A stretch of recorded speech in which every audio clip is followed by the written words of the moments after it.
When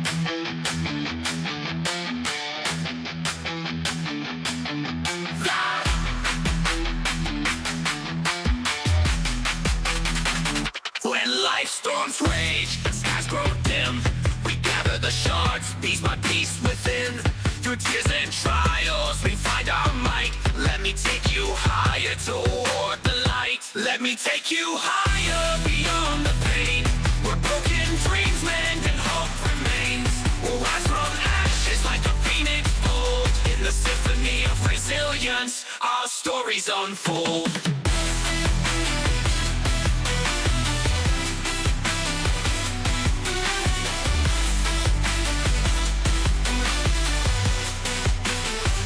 When life storms rage and skies grow dim, we gather the shards, piece by piece within.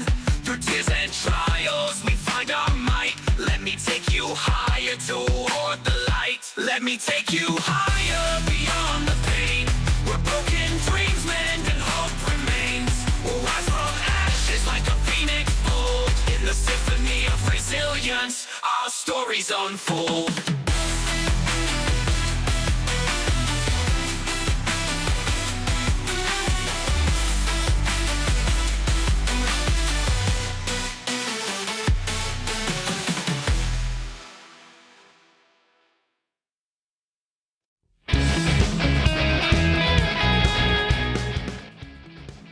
Welcome back, listeners, to another episode of Let Me Take You Higher. I'm your host, Mr. Villain, and as always, we're here to dive deep into the very conversations that really matter. Today, we're tackling a topic that doesn't really get enough attention. It's the journey of a single father and the impact of absentee mothers.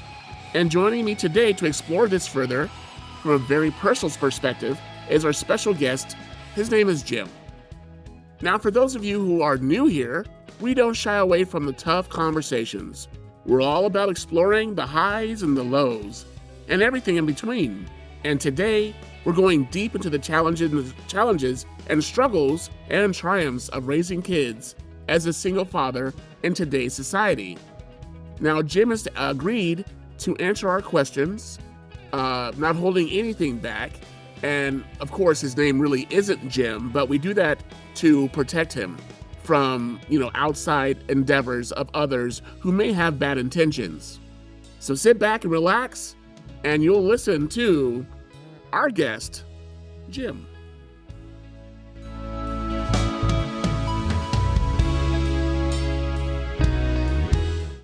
Welcome back to Let Me Take You Higher, the podcast, where we're about to flip the script. Today, we're diving into a topic that's often overshadowed, but just as crucial: the rise of single fathers. That's right, it's not just the moms who are doing it all. We've got fathers stepping up, often with absentee mothers in the picture, or the lack thereof. And to help us shed light on this, we've got a special guest. We're going to call him Jim, a single dad of two sons, one of whom has delayed speech patterns. So how does he juggle it? What does he do? Well, we'll find out soon. And you might ask, what's the hot mic? In the world of parenting, the focus usually lands on single mothers. But let's be real, single fathers are out here defying stereotypes, holding it down, and showing that fatherhood doesn't come with an instruction manual either. Today, we'll discuss how the number of single fathers has quietly grown over the years, and what challenges they face when the mothers aren't around. The origin and statistics of this: over the last few decades, the narrative has shifted. While single mothers are still more common, the number of single fathers has nearly doubled since the 1960s. According to recent stats, about 1 in 4 single-parent households are headed by men. Yet the struggle for resources and recognition is real. These fathers face a system that often isn't set up to support them in the same way it supports mothers. Notable figures in advocacy?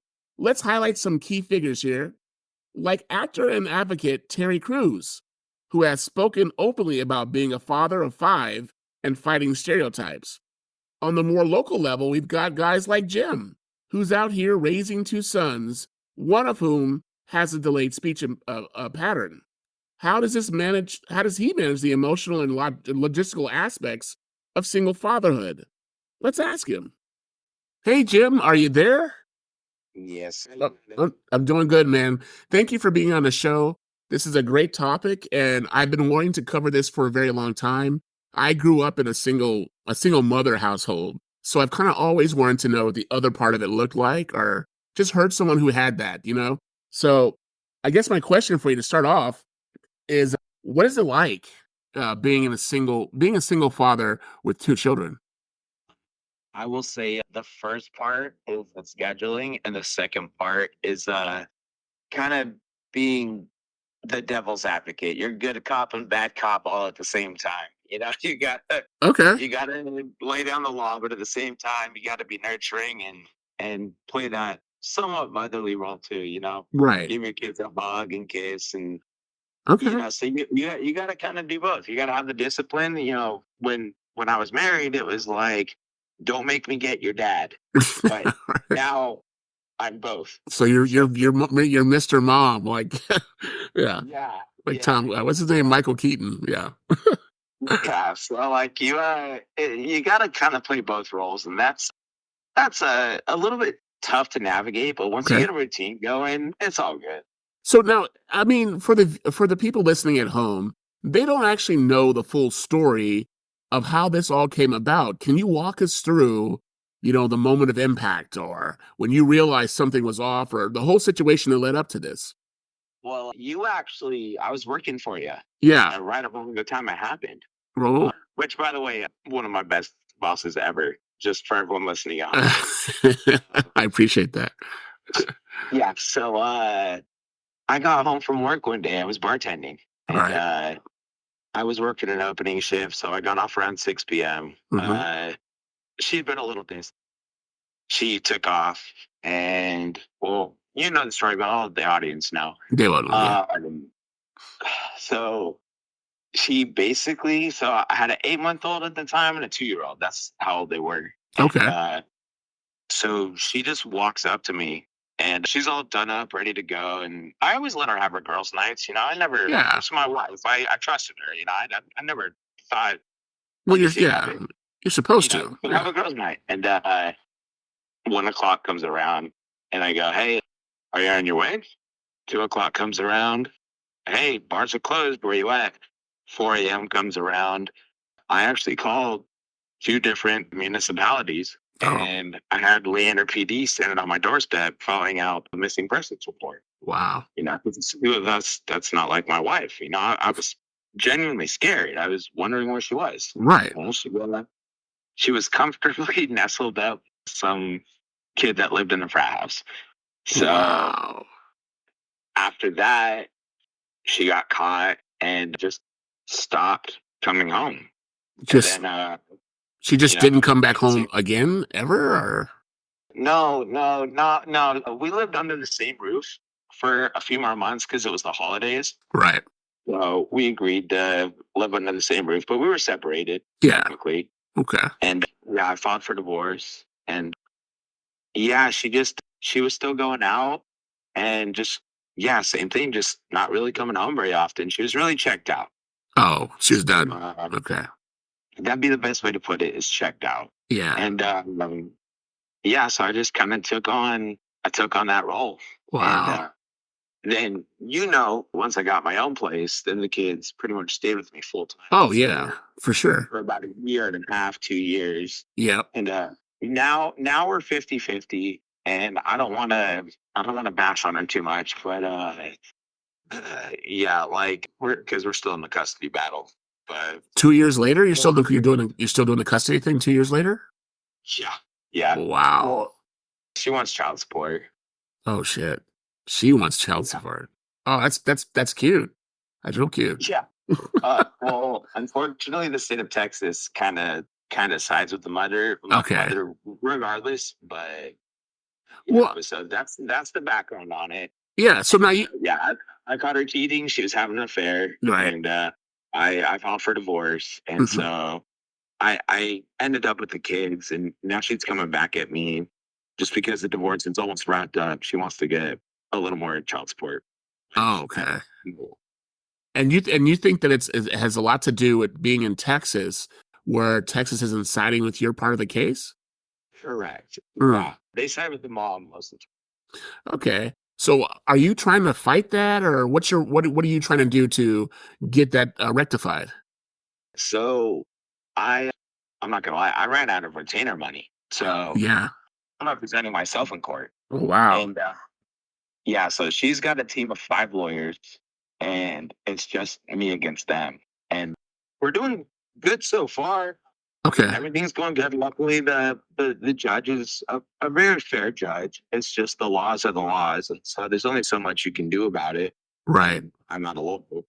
Yeah, that's true. That's true. So what do you so what is the end road on this? So you gonna just kind of give her whatever she wants because she was unhappy in the relationship and started cheating on you, or No, no. The end goal, honestly, is just what's best for the kids. right? And here we play. I mean, she parks them in front of a screen. Here they're playing sports. We're hanging out. We're going to the pool. We're going to the lake. We're Yeah. doing things. Yeah, Um, yeah. raising little dudes. And so I don't know. My end goal, honestly, is I just want to get the child support reduced. I mean, I told her from day one, I don't mind going half on tuition, insurance, all that stuff. Like anything for the kids, half and half, totally cool, all good. Right. But when she starts like getting new piercings and getting new tattoos and she's got new clothes, like I know that money that I'm giving her She's is not spending on the going to the children. kids. Right. And have you See that it bothers me. I would bother me too. I mean, you're not the child support is for the child. It's not for the mother to get her hair done. So I mean, have you thought about going to the judge and letting them know that she's using the money the wrong way? I have to get statements for that. And I don't know if I'll be able to because she pays cash for a lot of stuff. Okay. Hmm. But so that's another thing, but I honestly want this resolved as quickly as possible. But Right. yeah, so basically when it comes to being a single dad, it's really just all about routine. Yeah. And I don't like I said, I don't want to bash her at all. Like I'm not trying to sound like that. No, I know. But Yeah. it was definitely a shitty situation. And it was really tough at first. I mean, it was my wife. Yeah. Yeah. I mean, and how are you dealing with And that? Because this is such a very fresh wound for you. yeah, yeah. Well, you met her. I mean, I you've met her did. before. I have. And you've met my children before too. I love the kids. The kids are great. But that wife of yours, your ex-wife, I was trying to tell you back in the day. I was like, you know what, that one, I don't know. But you never want to get to interfere with someone else's relationship. So Of course, of course. yeah, I guess in general, I feel yeah, obviously all things take time. right. But the worst part about the affair that she was having was you sit there and you go, "What the hell was wrong with me? Like, Yeah, why wasn't I good enough?" And then right. like you see the guy that she was with, and I was like, "Oh shit, I was good enough." And then you talk to 20 other people, and they're like, "Oh, dude, no, she's just an idiot." I'm like, oh, Well, she's just in her hoe phase. How old is the ex-wife? my age, 30. Oh, about okay. Well, she's just going through the hoe phase. She probably just never had a chance to be, out there and about there. You know what I mean? That's what it could be.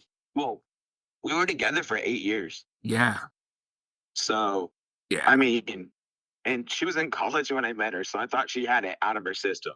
right. Gosh. So you do okay. Let me ask you a really maybe difficult question.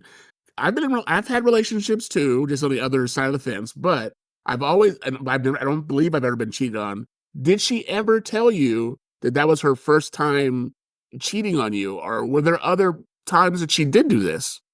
Oh, no, of course. Once a liar, always a liar. No, even if there were other times, she would have never told me. And I had trust for her. So I never would have caught her, to be Wow. honest. I mean, I Yeah. had no reason to question her. Yeah. Oh, Well, that's true. yeah, I know. I was a very trustworthy person. So, like, Yeah. You're a good dude it's generally, so I just because I remember when we used to work together, I would tell you, I was like, damn, you're putting in all these extra hours. And I would be like, I would ask you, I was like, what is she doing at home? Just staying at home watching the kids? You guys don't have, I would just ask you these questions because it always just seemed kind of off to me and odd. And then when I met her, she was very rude and kind of like, he can't work today. And I'm like, well, this is his job. I don't know how we're going to do that. Yeah. I remember that she came in with that stroller and she was very Yes. standoffish.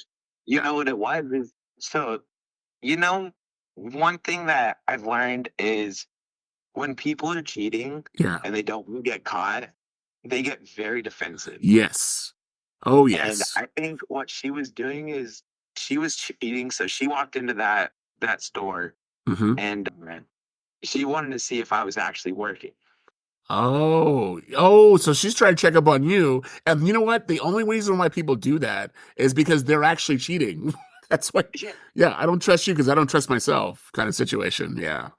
Well, that sucks, man. Yeah. Long story short, what I found out was she was getting babysitters Hmm. and she knew that I was bartending nights. And so, I don't get off till 4 in the morning. Yeah. We would try to just make sure that she was home by 2:30. Ugh. And The, be- yeah, like the that betrayal. way she was laying in bed and I was none the wiser. Yeah, that's horrible, man. Gosh. And where were the kids at with all this? Because she would be watching them, right? No, so she used to do drop-in daycares, but after that, so she's a preschool teacher, Okay. ironically. Oh, wow. And she would hire one of her coworkers to come over and watch the kids. Oh, my God. While she was out partying and I was at work, she would hire, yeah, just Yeah. a regular babysitter thing, like it was date night. Just Oh, my buy her goodness. pizza, $10 an hour or whatever, Yeah. and yeah, she would go out. Wow. Wow. That's horrible. But you know what? The good thing that I know about you in this situation is you're a great dad. You're an amazing father. Like I told you, I didn't grow up with a father. My father was in prison for 30 years. So it was just me raising my family at the time. But kudos to you, hats off to you in that because you're an awesome father. So that's the good thing here. So what's the long game plan for you and the kids? I mean, right now it's just make sure they're provided for, they're having fun, and that they're none the wiser. I Yeah. don't, I never talk about their mom in front of them. I don't, like I said, I don't want to bash her or anything like that. Yeah. Um, every single time that I pick them up from her apartment, because she still gets them like a few days a week, Okay. but when I do, I make sure, hey, give your mom a hug and a kiss goodbye. Like I'm never disrespectful. I Yeah. never say anything like that. Right. Which is good. Yeah. Long term is I have no family in Texas. So my goal is I want to move us a little closer to back home. Okay. And yeah, that's pretty much it. Just be closer to family. Yeah, that's a good. It's so nice to have that support system. Yeah, when you have kids, I mean, it takes a village to raise a child. So, and grandparents are amazing at doing that kind of stuff because they've been around so long. They know the ins and outs. So I get where you're coming from with that. But I guess, I mean, I know that. So when you leave Texas, let me ask, because this is going to be a question. When you leave Texas, does the child support situation change in another state, or does it stay the same because they respect Texas's decision? Or As far as I know, it's Texas. So to speak, if I want to change the child support situation or anything like that, mm-hmm. I would probably have to fly back to Texas for a Oh, court date. And right. then, I mean, I could probably, if as long as I have a lawyer, I Oh could, yeah. just send them on my behalf. Oh yeah, But for sure. yeah, and really the child support stuff, it's just, I mean, I'm paying 900 a month to have my kids. I mean, Yeah. it's all going to her life of luxury. Yeah, that's true. And that's the thing, man. That's the thing that just ekes your craw is because she's not spending this money on the children. She just isn't. I mean, I'd be asking for receipts. And this is one of the most ironic things is I've had to actually write my initials on all the kids, I guess, stuff that I send them in to school and her house because she'll keep it. Like I Wow. slowly started noticing that clothes and toys and stuff were starting to go missing. Okay. So I've actually, yeah, she's just been hoarding them. So I've had to Hoarding them. I've had to initial all of their toys What? and their water cups and little things like that, like their clothes. Like I've had to initially Yeah, with my initials. That way we can tell that it's mine. that's crazy. But why is she hoarding like like kids' clothes? Oh, she's just petty. Oh, okay. Like to say that you didn't purchase them or something crazy? Yeah. I mean, I as a dad, I totally get it. I fall behind on laundry too. Oh Like yeah. Oh yeah. we all do. I mean, Everybody I'm does. sure you fall behind on Yeah, little man. stuff like that. But at the same time, I'll be like, hey, like that was a $30 toy. Like, have you seen it? And she'll just go, no. And I'm like, well, I see it in your living room. Like, can I have it back? Can you stop being an asshole? I mean, come on, let's just call a spade a spade. Fuck. No, the most ironic part is I don't know. She plays victim, and I don't understand that. Yeah, yeah. I I mean, we've mean, all been there. We've all been through rough relationships. oh yeah.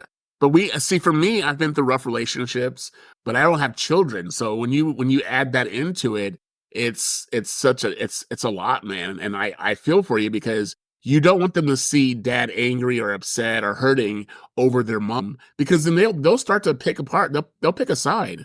We're like, well, you're not gonna hurt my dad. It makes it chaotic. You know what I mean? Can for sure. Luckily, like I said, I don't talk about their mom at Yeah. all. And when we're together, I even though trust me, even though I can't stand her, I would never create any drama or anything like that. It's like, hey, give your mom a hug and a kiss and Yeah. Yeah. and like, don't worry, you're gonna see her in a day or two. Like I'm always extremely polite and respectful Right. That's as good much as I though. don't want to be. But I'm always And it's single fathers often feel connected to their children and they build incredibly strong bonds. They defy societal expectations and prove that dads can be just as nurturing as moms. But single fathers often face a lack of support systems that are more readily available for mothers. Work life balance can become even more difficult without a partner to share those responsibilities. And I know you've seen this happen because if you show up in a line like, some kind of welfare or, government milk, or they're going to give your kid vaccinations, they look down on you because you're the father and not the mother. So have you experienced anything like that when you're trying to get the services you need to raise your children? That's actually an interesting topic. So luckily, I mean, I make enough to provide, so that's okay. Right. Um, but no, I've never experienced anything like in that respect. But what I Okay. will say is, gosh, I thought I was going to go with this. You're fine. People do kind of look down on you. Like I understand that societally, mothers get that nurture. Yeah. Where it's like, yeah, if you're the guy in that line, Hmm. you they look at you like you're the bum. Yeah. Like, what the fuck are you doing here? Right. Yeah. Uh-huh. Yeah, like, what's the matter? You can't provide, you can't do this, you can't do that. Yeah. But I've actually received a ton of support. Anytime I talk to anyone about my story, Hmm. uh, honestly, people are there. So no, Yeah. I don't get judged because you know what? I am the guy at the grocery store with my two sons in the car. Yeah. No, you're a good dad, man. I know that about you for sure. But Yeah. So yeah. I don't really feel like I get judged or anything, but I totally don't get me wrong. There was a time where, especially when the child support kicked up, Yeah. I was that I was that guy that was going to the church and going to the food bank and Yeah. stuff like that. Shit. And it's a very humbling experience, Right. but I remember yeah, I mean, it was like when it was me and my mom and my brother, I was always in the lines, in the welfare lines with my mom, making sure we had the turkey, the butter, the cheese, and that shit was good, man. I ain't gonna lie to you. I had no qualms. I was in that fucking line. Yeah. yeah, but what I will say though is the hardest thing about being a single dad and Yeah. the custody schedule is I have had to pass up so many jobs Yeah. because I have to have one kid at school at one time, the other kid at school at the other time, Yeah. and so like, I'm not available till let's just say like 9:30 a.m. Right. But they need you at the office or the job site or whatever by 6 a.m. I'm like, guys, I can't do it. Like, Yeah. my kids, like, sorry, So I've had to pass up a lot of jobs. That is the hardest part of everything. Like, Yeah. the kids, all good. It's all about having a routine with the kids. Yeah. But work wise, the work life balance Hmm. becomes exponentially more difficult. Yeah. I mean, because you pass up money, opportunities. I'm not saying it's a bad thing because it's going to your kids and you're a devoted father, but it just really throws a curveball into what your potential could be if you were always free and ready to accept good work. You know what I mean? So Yeah, because that's what we did is, I would work nights, she worked days, but it worked because, like yeah. we could pass the kids off to each other. Right. Now, let me ask you an interesting question. I was just thinking of. Do you find it harder in the dating life for a single father who has two children because you'd have to go out there find someone who you get along with, and then they'd have to know that, well, yeah, I have two children that I raise. Do you find that as a difficult way to parlay into new relationships? I don't really bring my kids into the equation too often, Okay. but I find that if I am going to introduce someone to my children, Yeah. they're the radar. If my kids take to you, Hmm. then all right, there's a chance. Yeah. There's Kids have a whatever. sense about them, so they, Yeah, my kids are the radar. I'll tell you what. oh yeah, I genuinely believe that if kids take to you, it's kind of like dogs. yeah, Like if a animals. dog likes you, like, hey, all right, you might be good people. Yeah. Uh, no, I have never brought a person into my house that after 15 minutes, if I introduce them to my kids, and Hmm. it takes a long time. I mean, that's not a light situation. That's Right. something you don't do right away. You're not like, hey, No, kids, that this is takes your new time. stepmom. Like, you don't do Your new stepmother.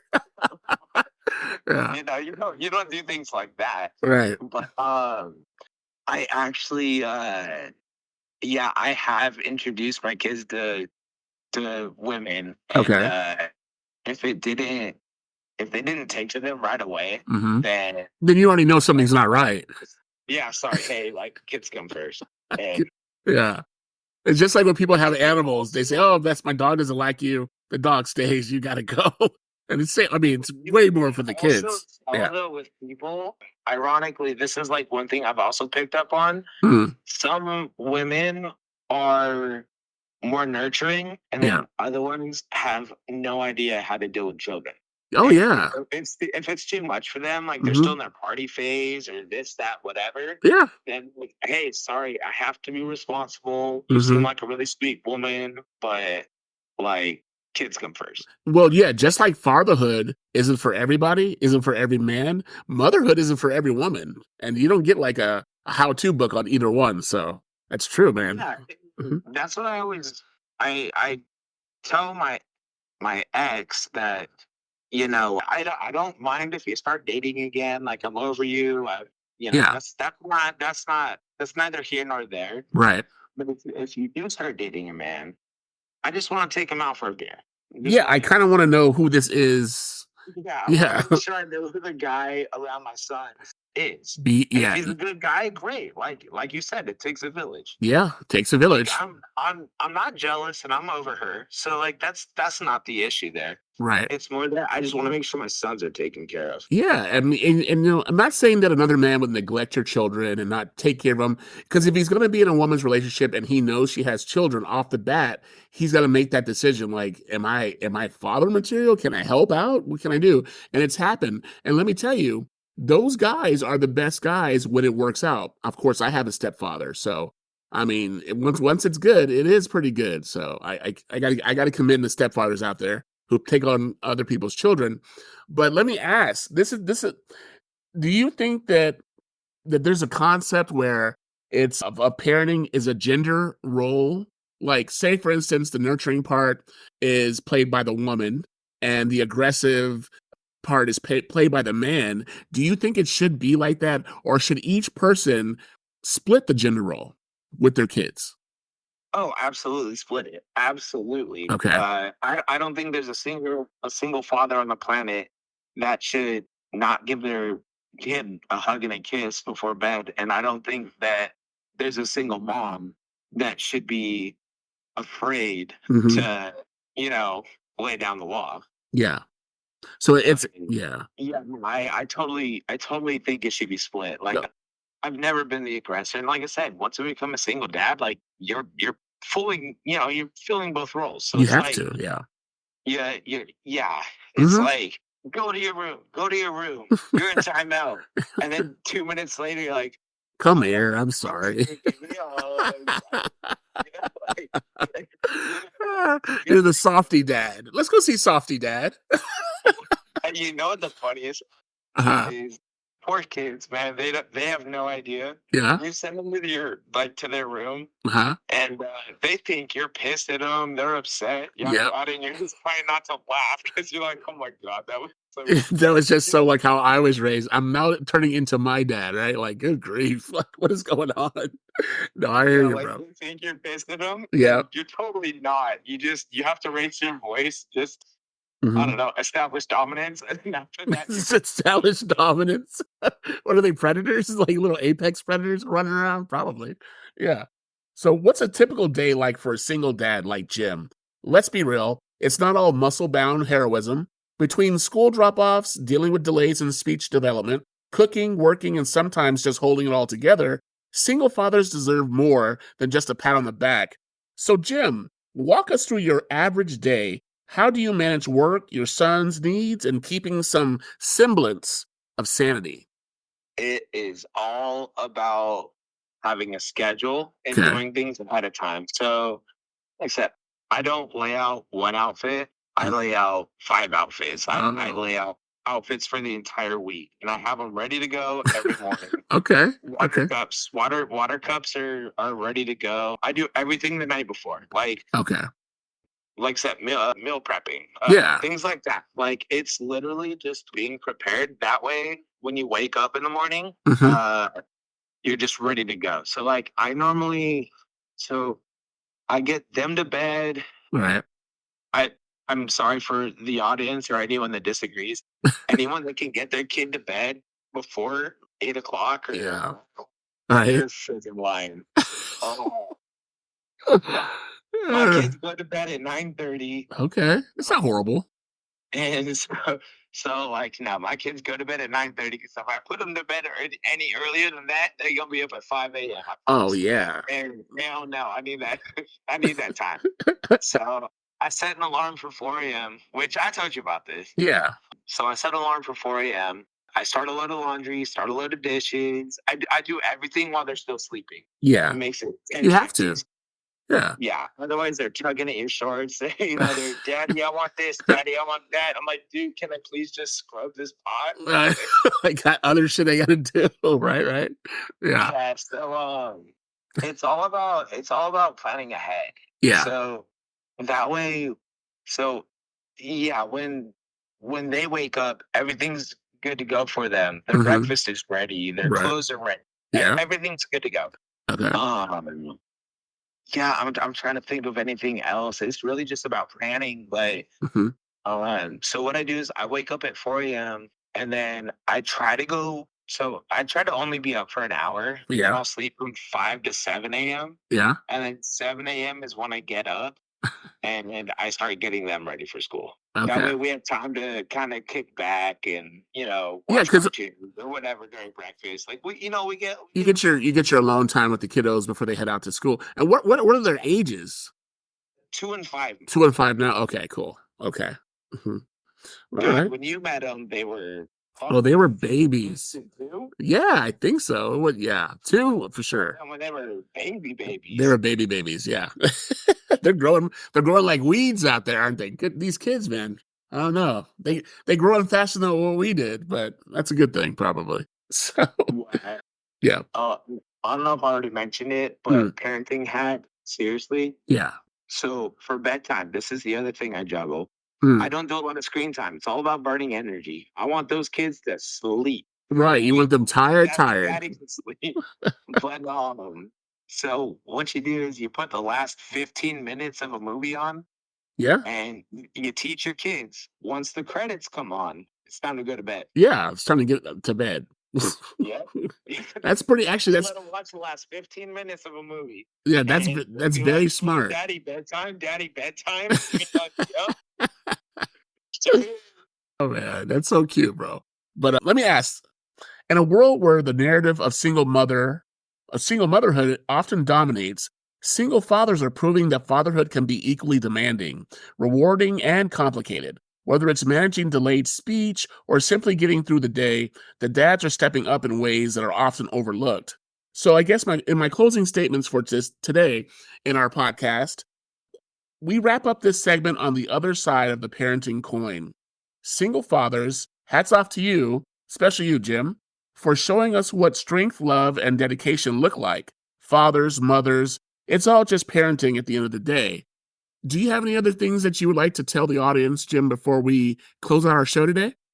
That was actually what I was gonna say is, a single parent is a single parent. And I don't know, maybe it's just my friend group, Yeah. but in general, I will say every single friend of mine that's a father Mm-hmm. has been an amazing dad. Oh, yeah.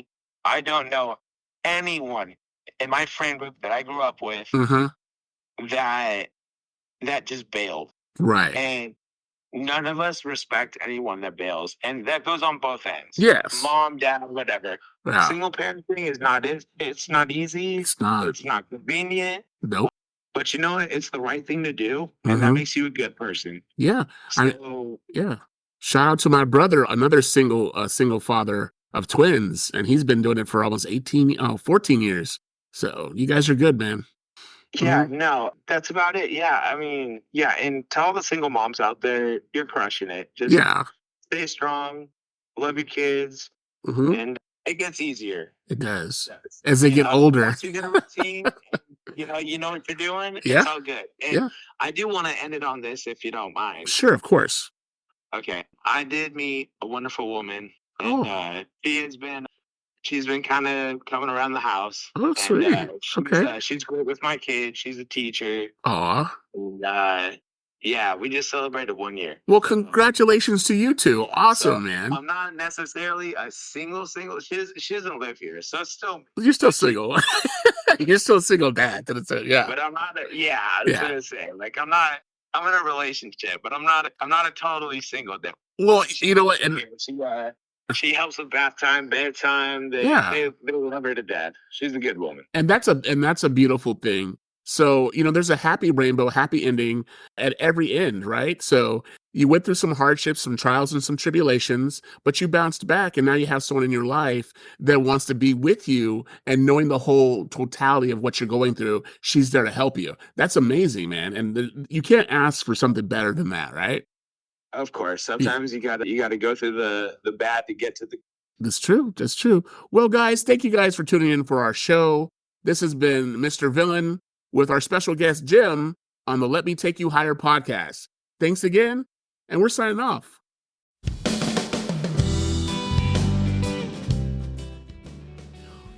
And that's a wrap on this episode of Let Me Take You Higher, the podcast. Big thanks to our special guests, and a huge shout out to our incredible sponsors. You guys are literally the wind beneath our podcast wings. Remember, this show was dreamed up and brought to life by yours truly, Mr. Villain, and it's all made possible by BC Entertainment LLC, a proud subsidiary of Big Cheddar Music LLC. All rights are reserved by BC Entertainment, so don't even think about touching that dial without permission. Until next time, keep your minds elevated and your vibes higher. This is Mr. Villain signing off. Stay tuned, stay sharp, and stay forever gifted and lifted.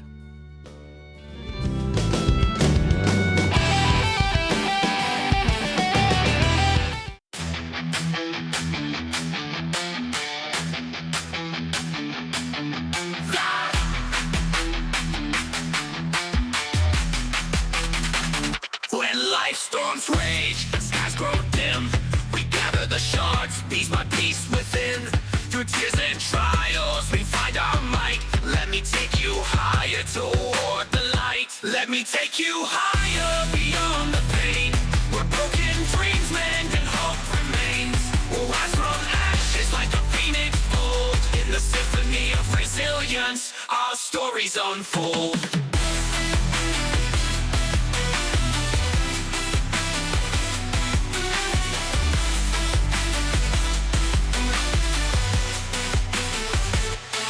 Life storms rage, the skies grow dim. We gather the shards, piece by piece within. Through tears and trials, we find our might. Let me take you higher toward the light. Let me take you higher beyond the pain. Where broken dreams mend and hope remains. We'll rise from ashes like a phoenix bold. In the symphony of resilience, our stories unfold.